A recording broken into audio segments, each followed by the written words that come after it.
Welcome from me as well. Some of you have heard this before, but I want to thank those of you. Louder? Yeah.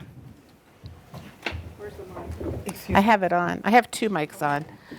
Anyway, thank you for all coming, and friends and people who have heard me before, and new people, and I'm just thrilled that you all came. And I also encourage you, thank you, I hear it now. I also encourage you to attend as many events as you can. They're all free and very interesting slate of events. So most of you don't know that I'm a detective, and I didn't know that either. I had a strange email sent to my brother many years ago from Holland, and he knew of my mother's hiding, and my mother never talked about it. So it was kind of like I had to investigate this. And it turned out he was a genealogist, and he had done a lot of investigating for me, so most of the information I got from him. My father also kept a diary, a fat book of handwritten notes, and I got some of the information from them. And also my mother was interviewed by the Shoah Foundation, the Steven Spielberg. He took it upon himself to fund interviewing all the Holocaust survivors that he could find around the world. And my mother was one of them. I don't know how many thousands or millions of them there were that he interviewed. But anyway, so I got some information from that. Some people like to talk about their experiences because they feel it's important for everybody to know so that it doesn't happen again.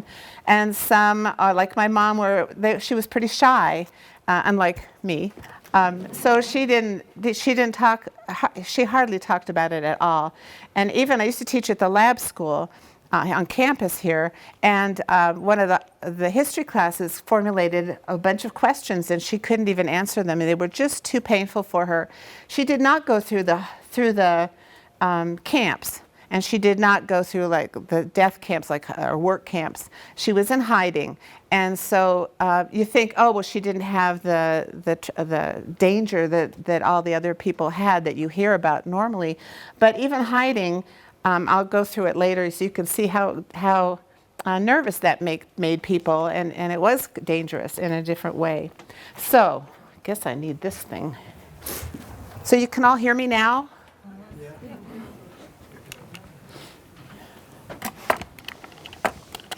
So this is her full name. She was born Brown, that's pronounced Brown. She was born in Berlin. The two people here, they're her parents, Betty and Ferdinand. He was a well-to-do family. He was a paper manufacturer employee, and he's a salesman. He went around the country selling beautiful papers like for stationery, but he did make a very good salary, as you can see by their clothes. A lot of you who do genealogy can tell a lot about people by their clothes. My mom is there on the right with the dog. My mom was very petite, and that was her brother in the middle. But in the 30s, the very early 30s, Hitler came to just started to get into power. And that one of his ideals was to get rid of Jews because they weren't Aryan, and they were afraid of them. They were afraid of Jews. They thought they were being too powerful. They would get too powerful. So he was one of the proponents of the Nuremberg Laws. And there were two laws. You can see at the bottom, they would not allow Jews and citizens, and non-Jews, to have sexual relations or married. And they would not allow Jewish females under 45 to be employed. So over 45, they were usually maids or those kind of menial jobs they were allowed to do. But, and this is going in and out, isn't it? Because I'll aim it here a little bit better. I'm trying to talk loud. Teacher voice. So they came up with this formula to show who was a true German and who was not. And it's kind of crazy because Jews, anybody can become a Jew. You convert, you become a Jew. But they were calling it a race, so they went by bloodlines. So if you, on the right-hand side, if you had all four grandparents were Jewish, of course you were Jewish. And you were even considered a Jewish person if 3 of the 4 people were Jews. But then the Mischlings and the true German blood. I mean, who does this? It's craziness. Anyway, that's how they determined how German you were. Well, we're all Americans. We all salute the flag, and we call ourselves Americans. We have the American flag everywhere, and they were not allowed to do that anymore. They were not allowed to be a German citizen. So my mom went through all this, and I have to do a little disclaimer here while I'm thinking about it. It's called Forging for Survival, and they in the underground they did do some forging, but since I know so little about it, I have a lot of background information that I'm presenting, and a lot of it is because my mom went through all of this turmoil leading up to her hiding. So they were not allowed, Jewish children were not allowed to attend parks or swimming pools, and at the end, nobody was allowed to. Jewish doctors were forbidden to treat non-Jews. They couldn't display the flag, like I said. They couldn't have pets. They couldn't own bicycles. And without a bicycle, you would think, well, we can use the bus. They couldn't even use public transportation. They couldn't, anyway, you can read the rest for yourself.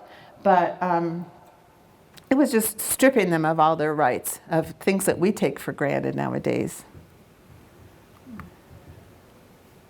So in doing all this, the Nazis forbade so many things that Elsa's father, Ferdinand, lost most of his clients and really struggled to keep any kind of living.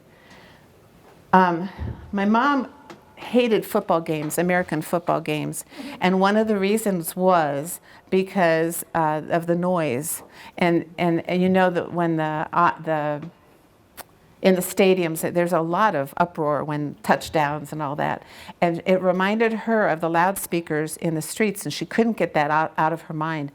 Every street corner had a loudspeaker that had incessant Hitler propaganda screaming from the loudspeakers. And a lot of it was Hitler's own voice. And you've probably heard him. He screams a lot, and it's very sharp sounding and hateful sounding. And so the football games, any kind of sports events would remind her of that.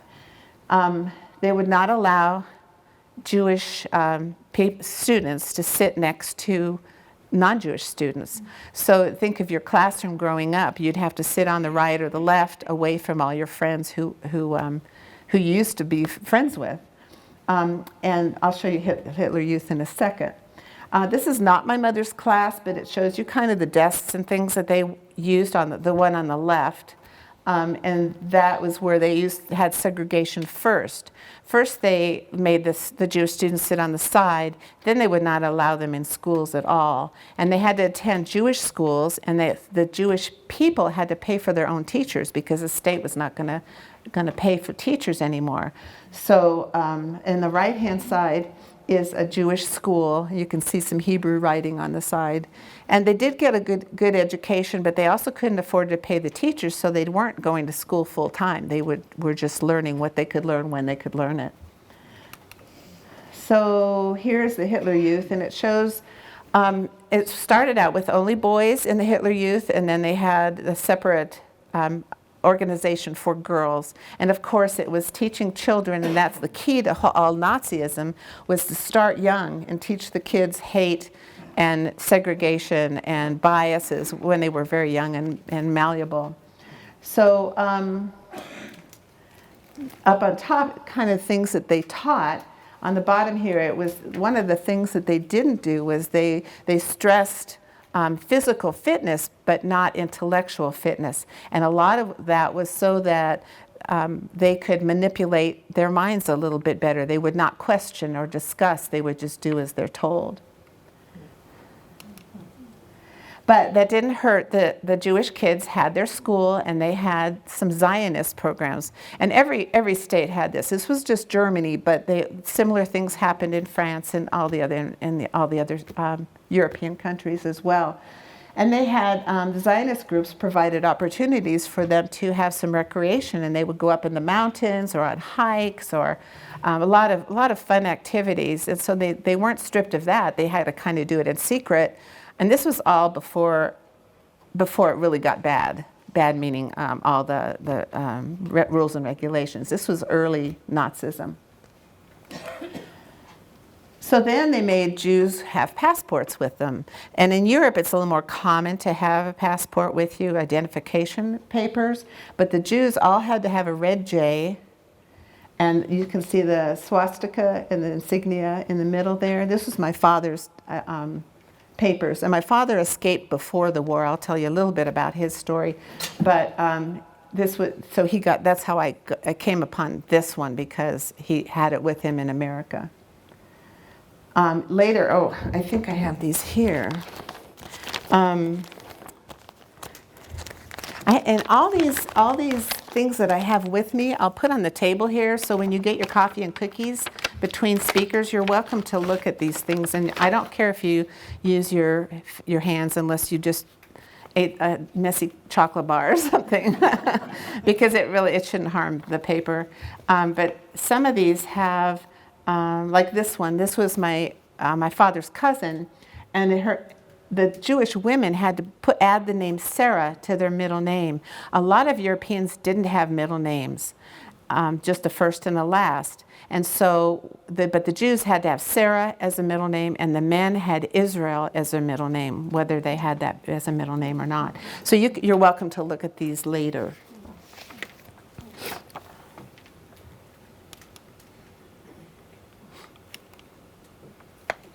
So this just tells you about the Jewish star. I'm sure that you have seen those before. They had to wear them. If they didn't, they were punished, or beaten up. Some of them were killed, but they had to have them. And what it did was it separated them from everybody else, but also made them feel lower. They could right away, people would see they had a yellow star. They weren't allowed to in the swimming pools or what other things that I mentioned before. They had to wear it on, and this is most of Europe. I'll get into the others later. They had to wear the yellow star, and it had to be stitched. And if you were walking on the street, like my mom was telling me before, she's been dead for many years, so it's a long time ago. They had to stitch them by hand, and you couldn't have more than probably a quarter of an inch between stitches. And they would take a pencil and poke it in the star. And if you if you had too much room between the stitches, you would be severely punished. And the worst thing, I thought, you had to buy them yourself. They made you wear them, but you had to buy them. And you had to have them on every layer of clothing. So if you had a shirt, yellow star, sewn by hand, a sweater, yellow star, sewn by hand, and a coat over it, a yellow star, sewn by hand. It was, and then make you buy them. That's just so crazy. This was a quote that I saw somewhere, and I just thought it was very meaningful. One day there were just people on the street, and the next day there were Jews and non-Jews. I think you probably know a lot of Jewish people that you don't even know that are Jewish. We don't wear signs, and some of us have darker hair, and some don't. So anyway, I like that quote. This is my mom's yellow star, and I do have that here for you to look at if you'd like to. Yod is the Dutch word for Jew, and my mom, although she was born in Berlin and lived most of part of her life in Berlin, she escaped to Holland, and that's where she had to wear the Jewish star. So hers says Yod instead of Juda. The white one here, this is a Polish star, and they didn't have the yellow stars. They had an armband star that they had to wear.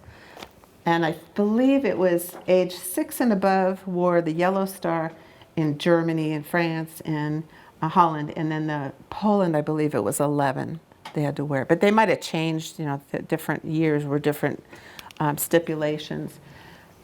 These were just insignias by other peoples that the Germans hated, that the Nazis persecuted.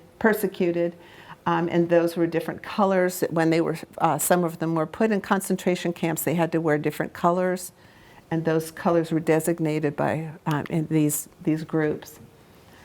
My mom, more than Hitler, she hated Goebbels. Goebbels was the minister of propaganda, and that is the key to hate. is telling people what to believe. And most of these things are lies, just so that they could manipulate the German people into thinking that they were correct in their visions, in their views. This yellow sign says, "Who wears this star is an enemy of our people." The one on the right is a movie that the Nazis made. It's called The Eternal Jew. And of course, when they show Jews in cartoons or any kind of public place, they have a big nose, angry expressions, sinister looks. And then the one on the left here, this one, the mushroom, is called the poisonous mushroom, the Gipfels, gift meaning poison. And of course, it's a Jewish person with a long nose. And not all of us have long noses, but that's what they made everybody think. And that is a children's book. It's like preschool, a preschool book. And it had drawings in there and little poems and little writings that would show children, don't trust your doctor if he's Jewish because he might rape you behind the curtain. Or on the right-hand side, Jews are our misfortune, and how a Jew cheats. So just little things all the time, constantly. And the Jewish people saw these things, but you couldn't do anything about it. This is Mayor LaGuardia of New York City, and the Germans hated him because he was partial to the Jews. And so they made him look like this big fat pig, like a glutton. So my mom was in Berlin until she was 16 and no longer able to go to school.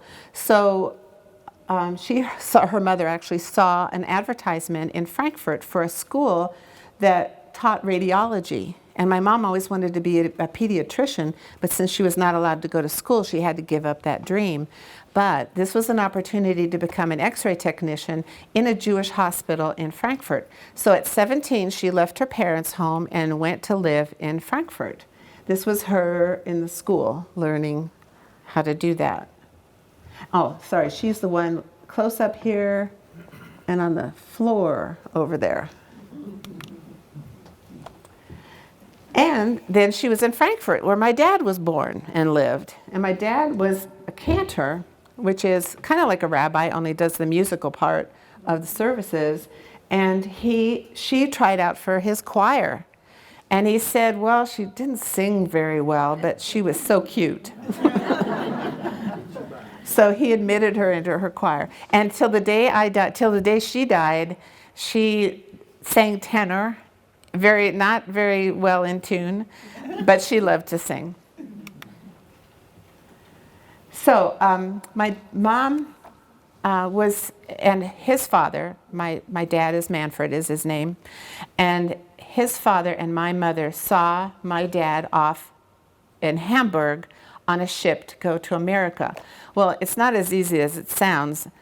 He had to have 2 people with an affidavit that he would have a job when he got to New York. Otherwise, you weren't allowed to emigrate. So he found his 2 cousins who already lived in New York City, both signed papers, the proper papers, and he just had the wherewithal in his brain that he would be better off going to America and getting out of. Most of the Jews thought this would all blow over and that everything would be back to normal pretty soon. And so they were adamant in staying in their homes, as we would be if somebody came into Greeley and said, you need to leave because things are getting rough. You'd say, no, this is my home and I want to stay here as long as I can. And that's what they did. So, but my dad was a musician, and he had a band, a jazz band that he was the head of. And one by one, all of his musician people quit and emigrated to Palestine, to China, to America, to England, except him. And he had no band left, so he had no income. So that was another reason he came to America. So on the way back from Hamburg, saying goodbye to my dad on the ocean liner, they came back and this happened. And you've all heard of Kristallnacht. So that was the same day that my dad just got out of Germany that this happened.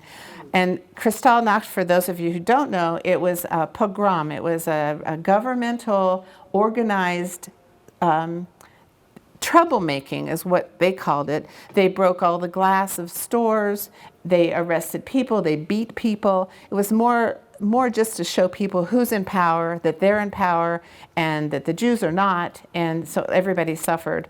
So my mom was an X-ray technician in this Jewish hospital in Frankfurt, but when she came back to that hospital to go to work that night, they had so many bodies, living bodies, strewn around. They were injured and bleeding all over, and they had every mattress or flat surface they could find, tables, anything that they could put people on.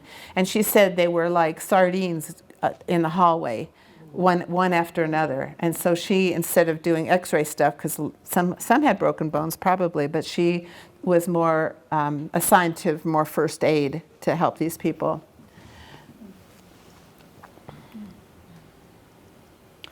This is a video, but it is so quiet, I'm sure you won't be able to hear, but it was talking about what I just said about her coming back to the broken bodies. This is her temple that she attended in Berlin, backstepping just a bit. It's the biggest temple in Berlin, and after the war is what it looked like. Was that from Americans? From the Americans, yeah. So in an interview that she did for Spielberg, they asked her favorite teacher of her youth, and she said it was Joachim Prinz. And I thought, that name sounds familiar. I'm going to look it up. So I Googled it just yesterday, day before, and found out that it's the same man that in 1937 he left Germany because before that he was giving the Jews confidence and help their self-esteem and giving them hope for the future. And after 1937, one account said he was ousted, and the other account said that he just emigrated. But that happened in 1937. And then he came to America, and he became a famous rabbi in America. And he was one in 1963 when Martin Luther King gave his famous "I Have a Dream" speech. Joachim Prinz was the person who preceded Martin Luther King on the podium. And Dr. Prinz, down here at the bottom, his quote, his most famous quote, was, "The most urgent, the most disgraceful, the most shameful, and the most tragic problem is silence." And I think that's one of the messages that we like to teach people or help people understand. But our committee is not to stand idly by, and if something bad is happening, and our kids too, especially with kids, bullying and all that, to not put up with it and don't just stand in silence. So there's my mom and my dad. I guess she was kind of cute. I don't know. I'm not a guy, but. And I like this picture just saying goodbye.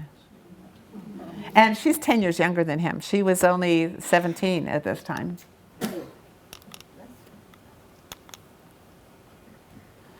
So this is a little story I added for my dad. What, pardon?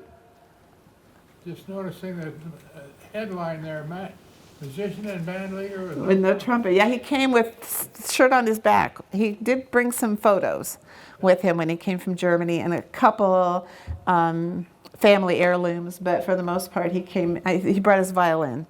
And he wanted to join the Navy because he tried being an orderly in a hospital, and he was in a sock factory. He even was up in Dearborn, Michigan for a little part. Could not find a good job. Mostly he was in New York City.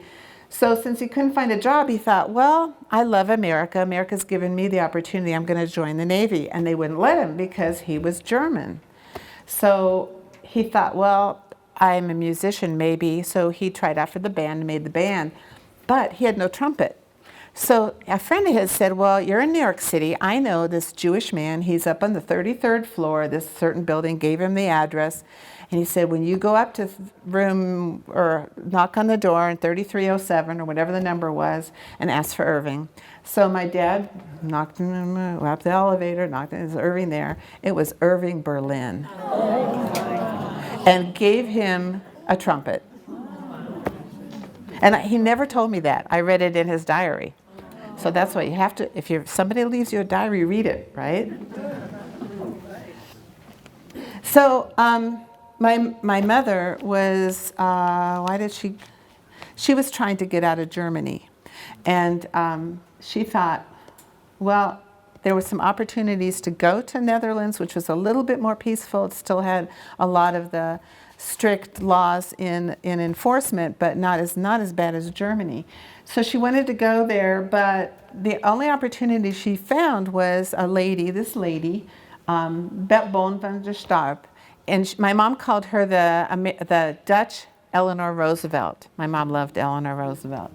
And she, as you can see, she was the founder. She also saved 1,600 kids, Jewish children, orphans and not, and brought them to Holland to safety. And my mom was 17, so she was too old to be a child orphan, but she was old enough to be an aide. So they had people in charge, and my mom was an aide that went along, and that's how she got out of Germany. Thank goodness. So they took 150 kids, little kids, age probably 2 or so to 16, and they put them in this beautiful mansion. Well, the mansion had been idle for years and years. It had no heat. It used to have beautiful murals on the walls and cornices and things, but it was left idle. So they said, sure, you can use this, hide 150 kids in this building. So they did, and I don't know how they got all the food, but they did. They fed them and clothed them, probably donations from people. And, except for one baby. And my mom loved babies, and she just took it upon herself to have this baby among herself. And babies can be dangerous because they cry, they don't know when to be quiet.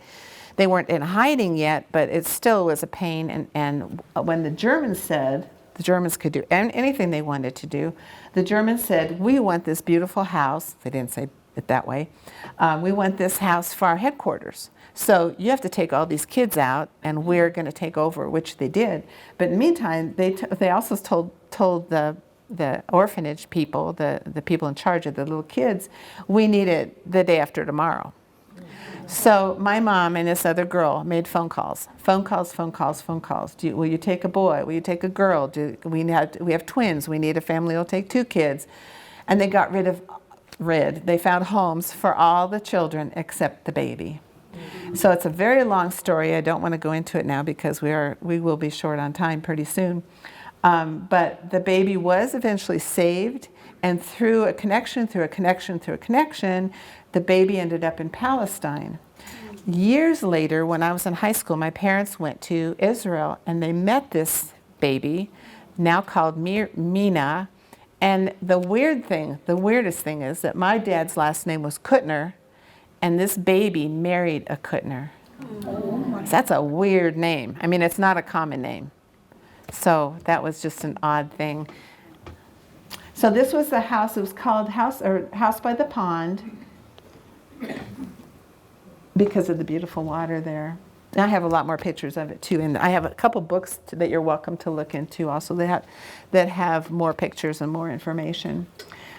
This is another video that I also won't play because it's even at home, it's so quiet. But this Jos Wenzel was a teacher, and she knew of my mom. And Jos lived in a town called Groningen in the northern part of Holland. Meanwhile, my mom now was past getting rid of all the kids, finding homes for all the kids. She's now in Den Haag, which is like Washington, D.C., only it's in Holland. And this lady found my mom, and they knew each other from before. But she said, it's getting really bad around here, and we have connections to put you in hiding. And my mom said no, because my parents are living here, and I don't want to leave them, and many excuses. But then she came back. This Jos was persistent, and she had to go in the train and came to Amsterdam or to Den Haag. and convinced my mom to go into hiding. And my mom said, let me cheat, see where we're going, that while she was convincing my mother, this lady took off that yellow star and sewed it back on to her coat. But when she sewed it around the star and cut the back thread. Around the star, cut the back thread. All the way around, so that if you opened it up to look at the back side of the yellow star on her jacket, all the threads were loose. So she said, this lady, Jos, said to my mom, when you get, this place is in Groningen, I have for you to hide in, and when you get there, you go to the train station and you pretend to know this person. They're going to be holding this book, and she gave her a book identical to the one that the man had, and she said, when you see that person, hide, duck away. No, I guess it was duck before you see this person. Sorry, duck away in the alley or someplace private, and rip your star off, and then go to the man with the book and pretend like you're long lost friends, greet each other, hug each other, whatever you have to do, and then he will show you where the hiding place is. So in this video, I hate it when they stop videos like that. She didn't look like that. So my mom was told about, yes, she ducked on the side, and she knew where she was going to go and how to meet the man. She said taking off that star was the hardest thing she's ever had to do in her life. She said, I can never do this without, she said it was like betraying her people. So anyway, she did that, and she met this guy, and he had the book, and they embraced like long lost friends. And it turned out to be one of our family friends, for lifelong friends, because they did hide her through the whole war, and that's one reason why she was alive. And he was also at one point caught and tortured, and he had one ear that was like, I met him in Holland, one ear that was ripped off because of his torturing. She said he was never the same after the torture. So these two ladies are the ones that convinced my mom to go into hiding. And apparently it took money, which she didn't have. I talked to some people later who were in hiding. They couldn't understand why my mom was allowed to go into hiding, because it took influence, a lot of influence and money for many people. And my mom didn't have either, but was able to go into hiding. So these are two of the families. I guess there are about 20 different families that hid her throughout. It's kind of like the Anne Frank story. They would feel the heat or hear that the heat was on in one house, and they would transport them to another house. But my mom was the very first person to go into hiding. And this was the family. The gentleman up here that is Jaap, and Jaap was the one that she met with the book. And Ree, who I'm named after, is the lady, the mother. The two kids are Annika and Elsia, and they're still in communication with me after all these years. My son, in fact, went to Europe to meet them, and he met one of the daughters, and by that time the parents were dead, natural causes dead. And then the Tonko Zus ten Have on the other side, they had a baby that they were hiding, and they took the baby away because it was too noisy, and they were heartbroken, so heartbroken that they weren't going to take any more people hiding. And these people that I showed you before, and I guess these people convinced them to take my mom. They said, oh, she's easy, and she was. It wasn't easy for me to live with, but she was very easy in the underground. You know, mothers and their daughters sometimes. So this is one of the hiding places. This is a current picture, well, a few years ago, but in the 40s, I mean, it looks like something we would have now. It doesn't look like necessarily an older house. But that was one of the hiding places. She said that she couldn't stand above the windowsill height for most of the time, because somebody might look in and see somebody standing up that didn't belong to the family. So those other families were others that had hid her.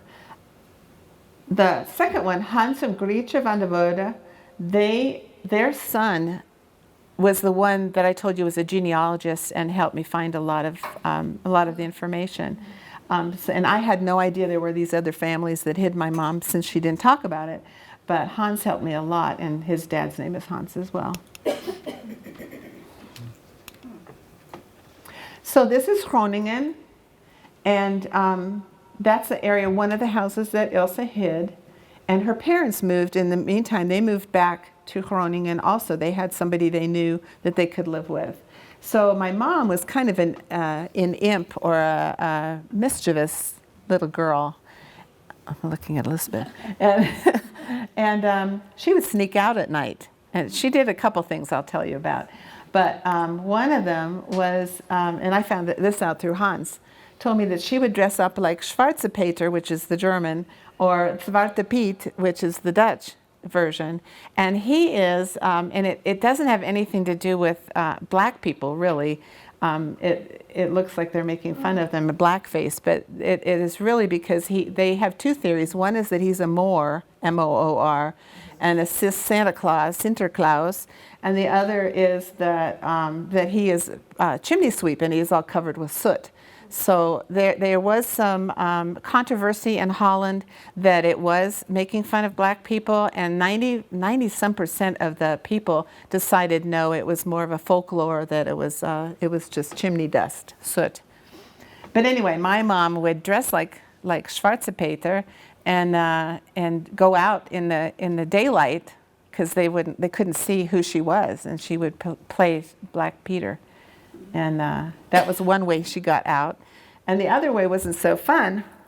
The other way she got out was she went to where her parents lived, and nobody was there.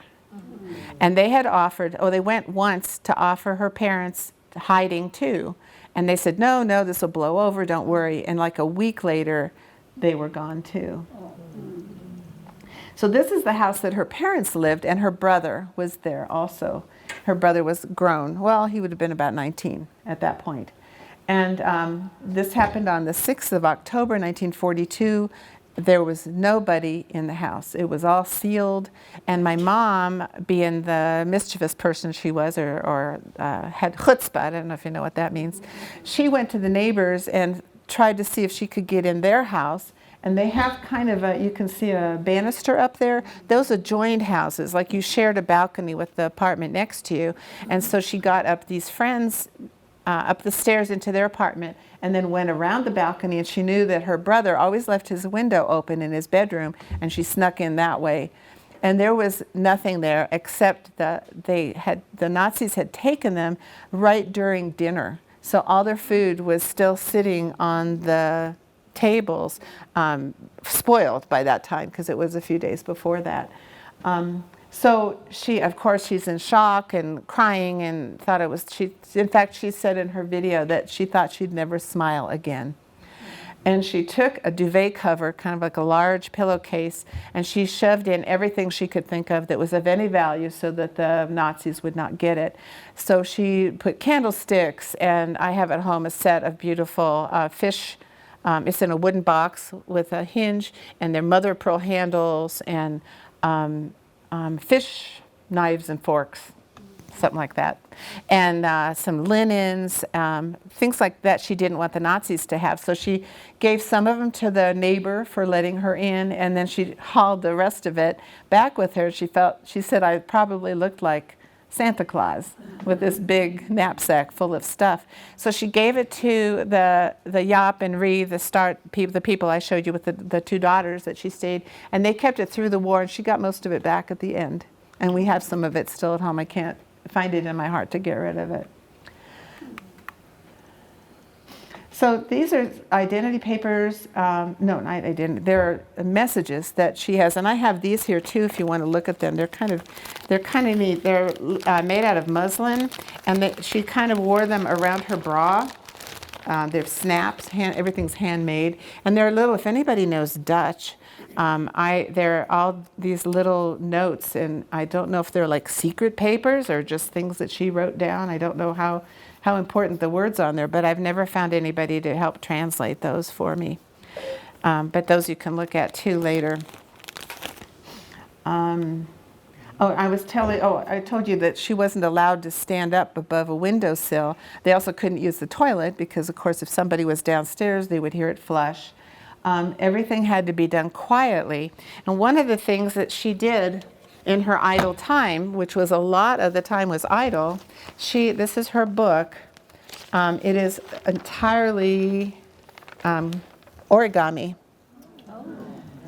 And she learned how to do origami. I never did. I could make a crane maybe, but this you can also look at. It has some really cute little things in it, and I'll put it over there on the side.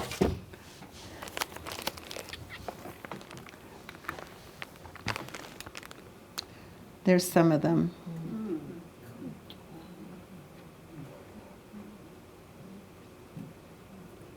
When I was little, I used to love that little envelope and opening them, and the little rocking horse. I'll have to do that for my grandson, won't I?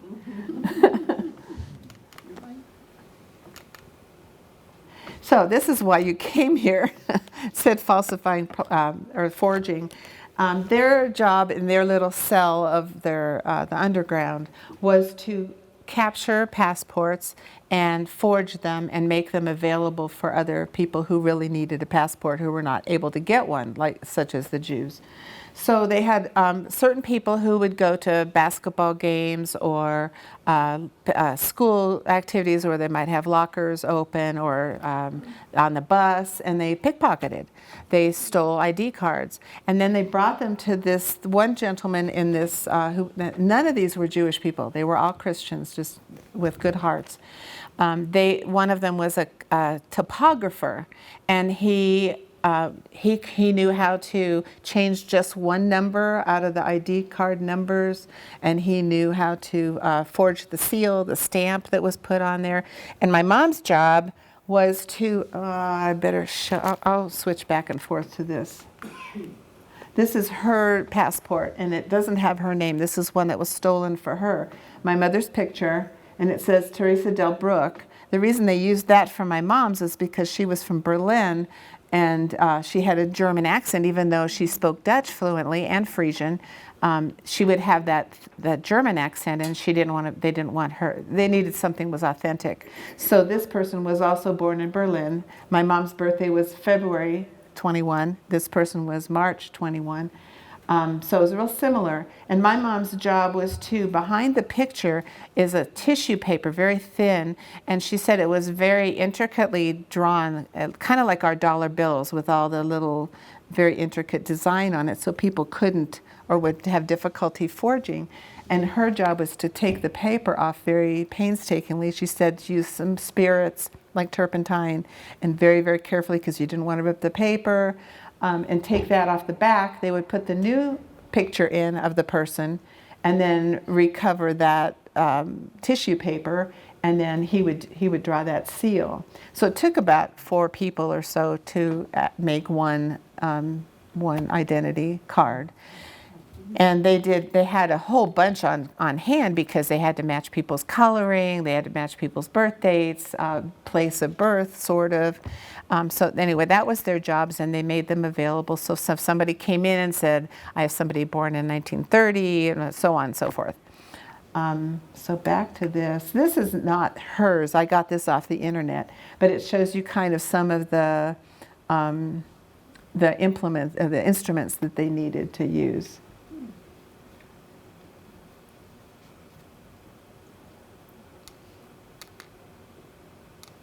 And I have this here too, if you want to see that. The food was hard to get too. Each family was given a certain amount of coupons for food. Well, these poor people, might have 6 Jews hiding with them, and they have enough coupons for a family of 2 or 4. So they had to ration their own food to share with my mom and the other people hiding there too. And I just ran across this about a week ago. This is a book that's for that purpose, and the reason it's a German strategy. The reason they had to do that was one was to get make sure everybody had their ration of food so somebody didn't hoard a bunch of food. But it was also to force people to live under their own name because everything was regulated. So each family in one address got one book and so many coupons for flour or milk or cheese or whatever you got to eat. So the 4 steps that they had to go through, they had to get the card. They were only available from 3 different towns in the Netherlands. And then they had to, the newspapers would advertise what was available where.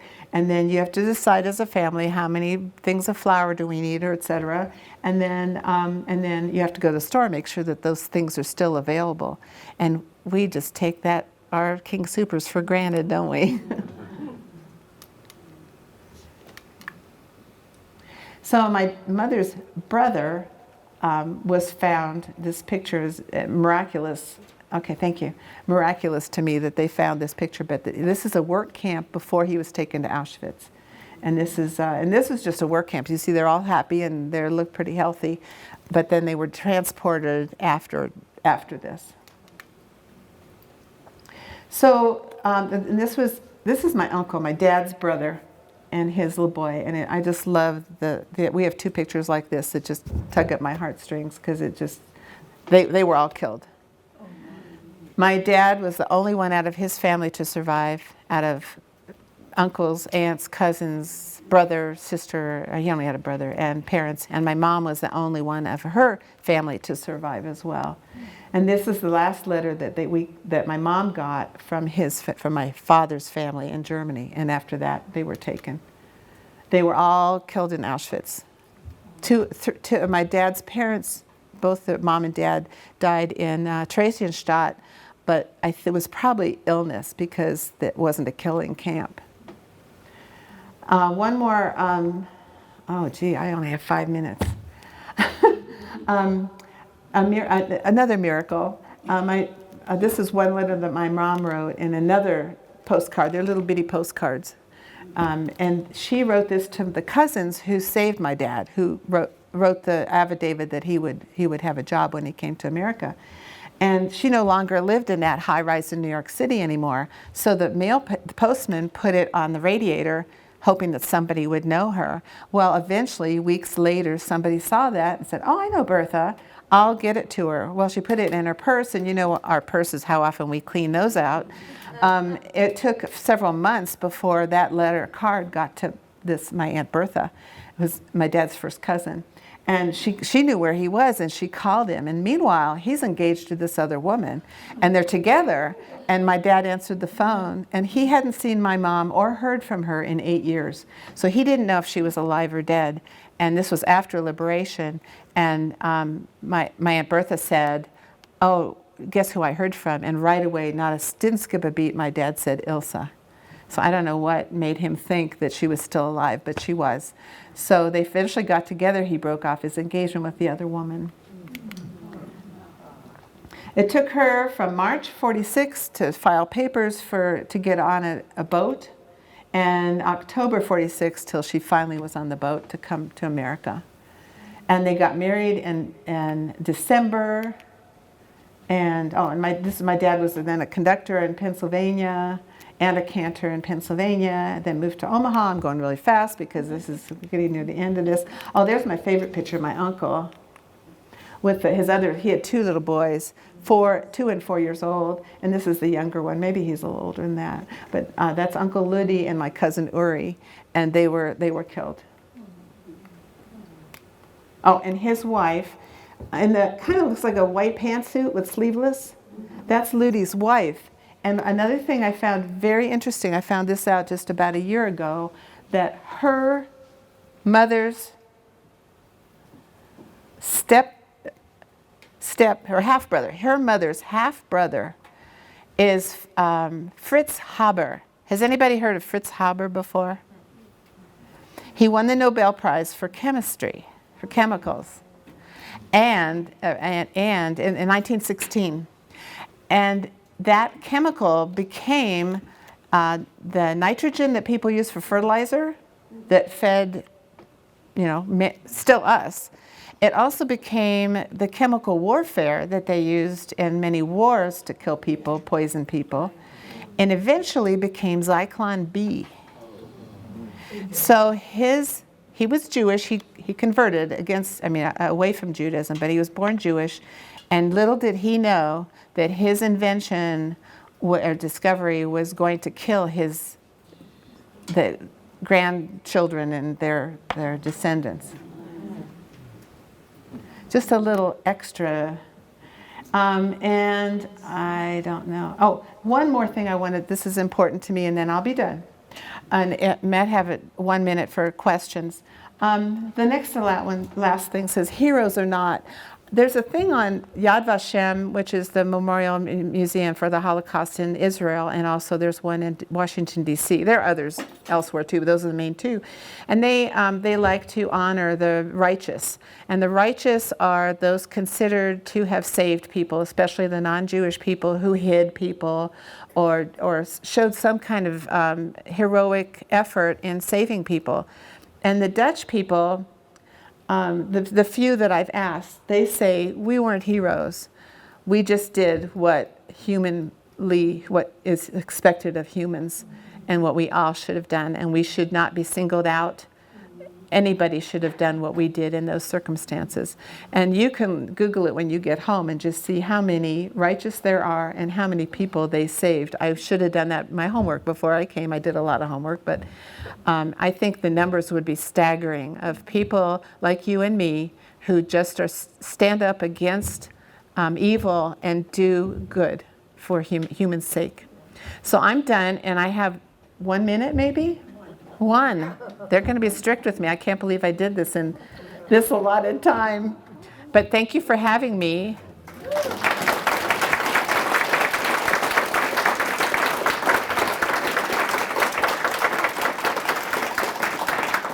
Is there anything somebody's dying to ask? So we have 1 minute for 1 or 2 questions. Guess not. I'll ask you a question. Yeah. Me? Yes. Okay. You said your dad was German, Uh-huh. but he was Jewish? Uh-huh. Okay, just wanted to clarify that. Yeah, yeah. They, and all their families, but that's why everybody was killed except them. And my dad escaped early. Yeah. Oh, one more really quick thing, just because when he was the jazz musician, the Nazis outlawed jazz. So that's why all his musicians left. I forgot that was an important part. Susan. Did your folks move with your mother to Holland? How did they both end up in Holland? My mom ended up in Holland with the kids, the orphan kids, and her folks ended up there because they had a relative there. And I'm sorry, I didn't mention that. They had a relative there that he couldn't make ends meet in Germany anymore, and thought maybe he'd have a chance to earn some money in Holland. So that's why he went. One more. How long did your mother live? She was 90, no, she wasn't, 80. She died in 98, and she was born in 21. So 87? 77, that sounds more right. Something around there. Can't do my ad. Please, don't put my math in the video. Thank you so much. Thank you.